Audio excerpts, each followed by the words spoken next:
30 minutes away from kickoff in Toronto, where the Ticats getting set to take on the Toronto Argonauts. First place in the East Division on the line.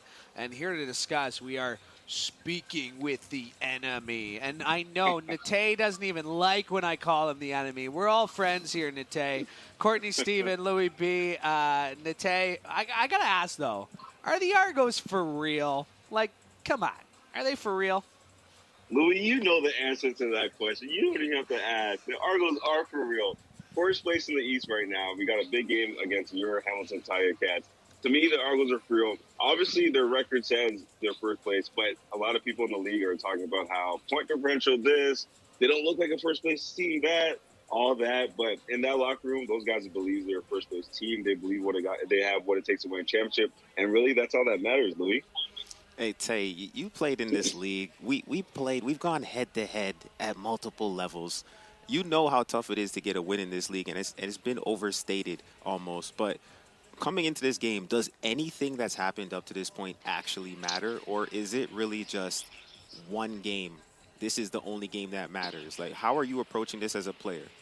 Yeah, you know what it is, Courtney. You know when there's those checks on the line, right? You get first place, you only have to play one game, and you're guaranteed 2 playoff checks. So as a player, that's all the motivation I need, especially in the shortened season where I missed a few checks. I need all the checks on the back end. So for me, I'm taking this game super seriously, probably more seriously than any other game this league because it directly affects my pockets. I mean, obviously, you know, the PG answer is, okay, we take every game super serious, but you know that when there's extra incentive on the line, you know how it goes down, Courtney. There's going to be trash talking. There's going to be stuff after the whistle. You know, there's going to be intensity throughout the entire game. You know, guys, this is where you see some of the hardest, hits because guys, want it so bad. So you know how it goes, Courtney. This game's going to be physical. As a player, I'm going to be going hard 100% of this game because there's nothing left to play for. Like, I know, to get that first place, I've got to give it my best. Hey, and you've played in Labor Day Classics. You've played in these rivalry games, Ticats, Argos.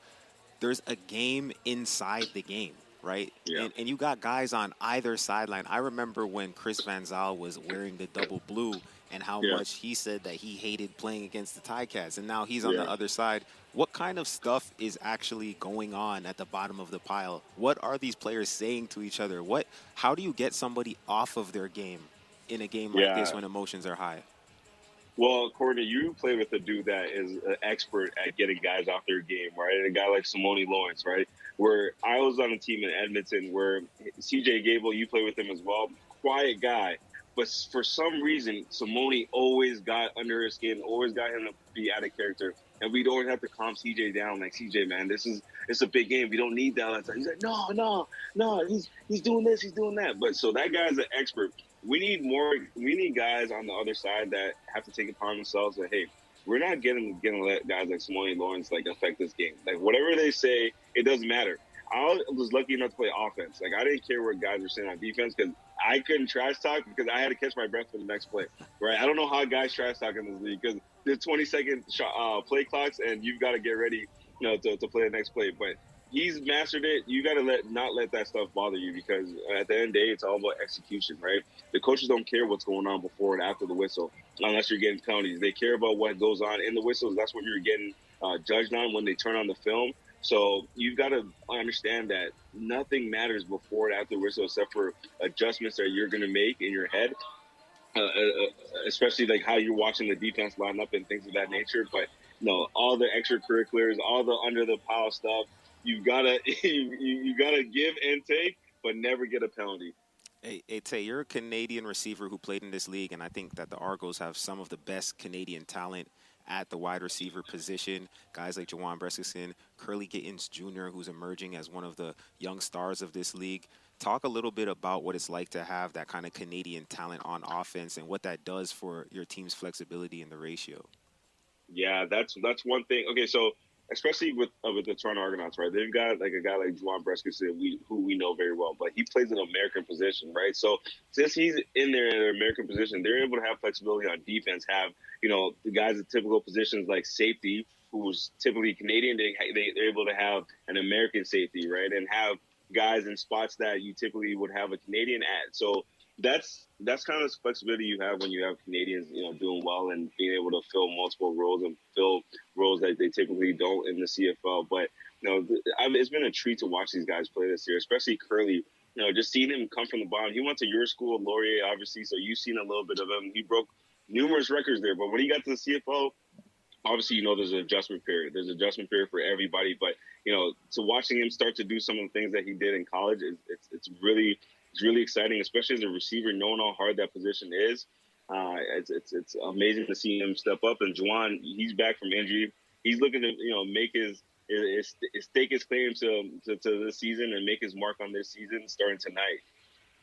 Natey, can you feel the buzz in the stadium? I was listening to John Murphy on First Up on 1050 this morning, and he had talked about the importance of getting fans in the building. Even if there are a lot of Ticats fans, just getting people in that building and letting them feel the atmosphere. Can you feel a change in tonight's game, whether it was getting to the stadium or being there now? Like, can you feel it?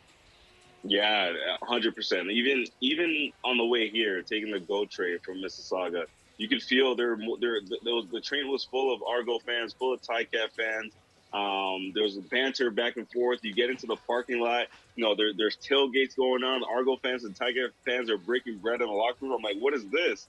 So it's really cool to see. And then even we're in the press box now, and we're looking at the stands furthest from us, which are usually never full before kickoff. But there's a decent amount of people there, so there's a big buzz. There's a big game feel to it. You're in Toronto, and when there's a big show in Toronto, people are going to show up for it. So that's one thing we know, and you definitely can feel it even from this morning, social media, and all the way up to this point where we're 30 minutes from kickoff. It's a big game buzz. Everybody, from the equipment managers, to media members, opposing team media members, you can all feel it. Hey, talk to us about the confidence that having a weapon like Boris Big Leg Beatty gives to the coaching staff. This guy has 6 50-plus yarders, 10 for 10 in the last 2 games. What kind of play calling does that enable you to have when you got a guy who can hit it from pretty much half field? Yeah. So it's funny because, usually on the broadcast we talk about, we're just amazed how big his legs is, right? He has the CFL record for, touchbacks in this league. And we always talk about, as soon as he walks out of his car in the parking lot, he's in field goal range, right? And that's such a big that's such a big weapon to have, because you think about it, like, as an offense, you don't have to be perfect. You get the ball over the 50-yard line, you're in range, right? Unless you're playing in, obviously, Hamilton. You guys have somehow rigged the field to have Gale Force Winds circling around. But when you're in Toronto or any other stadium, this guy's in range after the 50-yard line. So that's a weapon for the coaching staff, because they can call plays differently, right? They can take chances as soon as they get over the opposing team's 50-yard line, because they know they've already got points secured, right? That's a big psychological advantage that the players have, because even a guy like Courtney, you play defense, right? And just knowing that it gives you that extra pressure. It's like, okay, we can't just let them get over half, because they're gonna get points. Like, you guys are in the business of not allowing points, and to have a weapon like that can get points where a lot of other kickers can't is definitely an advantage for the Argos, and the Argos are taking full advantage of it. I mean, this guy's been on fire. Performer of the week 2 weeks ago, 5 for 10 for 10, perfect in those last 2 games.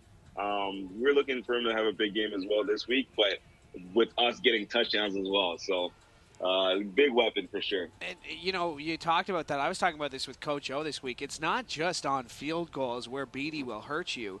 The Argos hold their opponent inside the 30 on kickoffs more than anybody else in the league. I think it's 63 or 64%. The league average is 36%. So when you're putting Boris Beatty in, and you guys played special teams, you know this, like what you can do on coverage team on kickoffs. If you're holding teams to under their own 30, 63% of the time, I mean, you're making it hard on other teams' offenses through your special teams. Absolutely, he makes everyone looks good. Like, I mean, if I'm on special team and I got a guy like Boris Beatty, right? and no one is being able to return kicks and stuff like that. I might be mad because I'm not getting chances to tackle the opponents, and that might be, kind of hurting my pockets a little bit because I'm not getting those extra bonuses. But it's making my job easy because when the coaches look at the stats at the end of the season and they look at the special teams units and who did the best, it's usually the unit that has the best kicker, right? And as a whole, that just bodes well for your entire team to have a weapon like that, affecting. Because honestly, he affects the defense too. Because if the opponent has longer to go, your defensive stats will be a lot better as well, right? So he's really helping everyone, offense, defense, and his own unit, which is special teams. Yeah, well said, well said. Say, appreciate this as always. Thanks for checking in with us. Wait, we're done already? That's it, man. No. Well, don't you got a game to call in a couple minutes here, or what? Oh, man. Always fun, boys. Give Hoagie a hard time for us, please. Oh, always. Always. All right, that's Natey Adjei. It's been speaking with the enemy.